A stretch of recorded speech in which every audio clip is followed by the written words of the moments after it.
ओम शांति। काल का इशारा। एक चतुर व्यक्ति को काल से बहुत डर लगता था।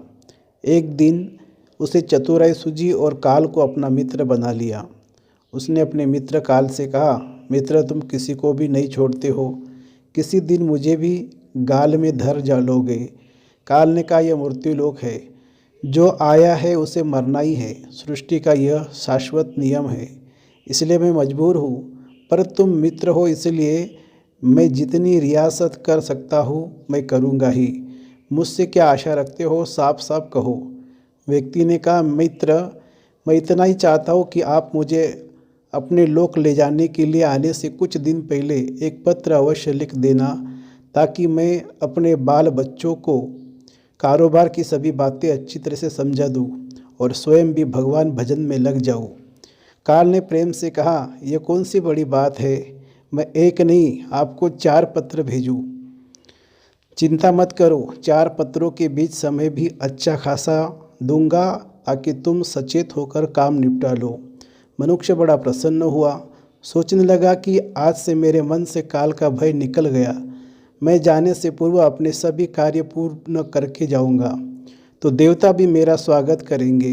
दिन बीतते गए, आखिर मृत्यु की घड़ी आ पहुंची। काल अपने दूतों सहित उसके समीप आकर बोला, मित्र अब समय पूरा हुआ, मेरे साथ चलिए। मैं सत्यता और दृढ़तापूर्वक अपने स्वामी की आज्ञा का पालन करते हुए एक क्षण भी तुम्हें और यहाँ नहीं छोड़ूंगा। मनुष्य के माथे पर बल पड़ गए, भ्रुकुटी तन गई और कहने लगा, धिक्कार है तुम्हारे जैसे मित्रों पर। मेरे साथ विश्वासघात करते हुए तुम्हें लज्जा नहीं आती। तुमने मुझे वचन दिया था कि लेने आने से पहले पत्र लिखूंगा। मुझे बड़ा दुख है कि तुम बिना किसी सूचना के अचानक दूतों सहित मेरे ऊपर चढ़ गए। मित्रता तो दूर रही, तुमने अपने वचनों को भी नहीं निभाया। काल हंसा और बोला, मित्र इतना झूठ तो न बोलो, मेरे सामने ही मुझे झूठा सिद्ध कर रहे हो। मैंने आपको एक नहीं 4 पत्र भेजे, आपने एक भी उत्तर नहीं दिया। मनुष्य ने चौंक कर पूछा, कौन से पत्र, कोई प्रमाण है? मुझे पत्र प्राप्त होने का कोई डाक रसीद आपके पास है तो दिखाओ।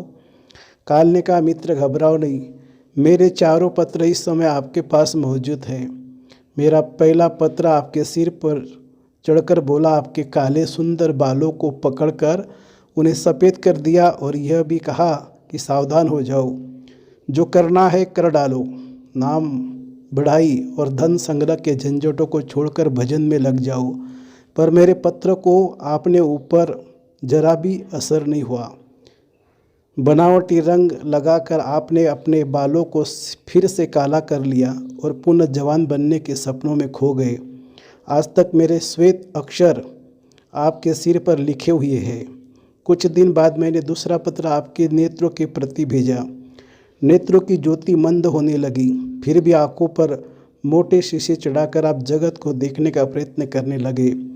2 मिनट भी संसार की ओर से आंखें बंद करके ज्योति स्वरूप शिव परमात्मा प्रभु का ध्यान मन में नहीं किया। इतने पर भी सावधान नहीं हुए तो मुझे आपकी दीन दशा पर बहुत तरस आया और मित्रता के नाते मैंने तीसरा पत्र भी भेजा। इस पत्र ने आपके दांतों को छुआ, हिलाया और तोड़ दिया।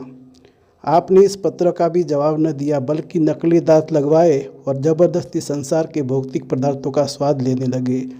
मुझे बहुत दुख हुआ कि मैं सदा इसके भले की सोचता हूँ और हर बात ये नया बनावटी रास्ता पर अपनाने तैयार रहता है। अपने अंतिम पत्र के रूप में मैंने रोग, क्लेश और पीड़ाओं को भेजा, परंतु आपने अहंकारवश अब सब अनसुना कर दिया। जब मनुष्य ने काले के भेजे हुए पत्रों को समझा तो फूट फूट कर रोने लगा और अपने विपरीत कर्मों पर पश्चाताप करने लगा। और उसने स्वीकार किया कि मैंने गफलत में शुभ चेतावनी भरे इन पत्रों को नहीं पढ़ा। मैं सदा यही सोचता रहा कि कल से भगवान का भजन करूंगा, अपनी कमाई में अच्छे शुभ कार्यों में लगाऊंगा, पर वह कल नहीं आया। काल ने कहा, आज तक तुमने जो कुछ भी किया, राग, रंग, स्वार्थ और भोगों के लिए किया। जानबूझकर ईश्वरीय नियमों को तोड़कर जो काम करता है वह अक्षम्य है। मनुष्य को जब अपनी बातों से काम बनता नजर नहीं आया तो उसने काल को करोड़ों की संपत्ति का लोभ दिखाया। काल ने हंसकर कहा, मित्र, यह मेरे लिए धूल से अधिक कुछ भी नहीं है। धन दौलत, शोहरत, सत्ता, ये सब लोभ संसारी लोगों के वश में कर सकता है, मुझे नहीं। मनुष्य ने पूछा, क्या कोई ऐसी वस्तु नहीं जो तुम्हें प्रिय हो, जिससे तुम्हें लुभाया जा सके?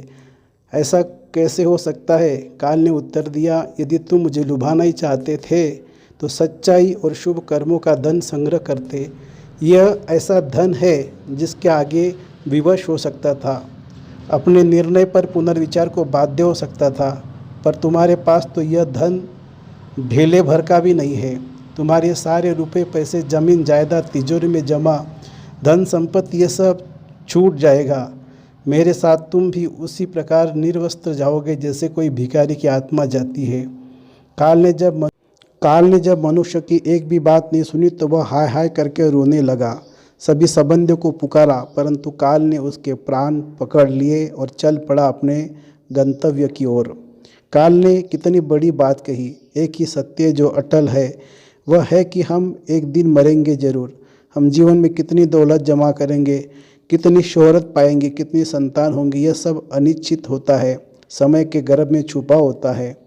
परंतु हम मरेंगे एक दिन, बस यही एक बात जन्म के साथ ही तय हो जाती है।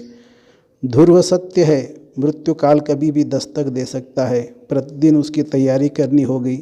समय के साथ उम्र की निशानी भी को देखकर तो हम कम से कम हमें प्रभु परमेश्वर की याद में रहने का अभ्यास करना चाहिए। और अभी तो कलयुग का अंतिम समय है। इसमें तो हर एक को, चाहे छोटा हो या बड़ा, सबको प्रभु परमेश्वर की याद में रहकर अपने विकर्म विनाश करने हैं। तभी सुख शांति की वर्षा मिलेगी और अच्छी मौत होंगी। ओम शांति।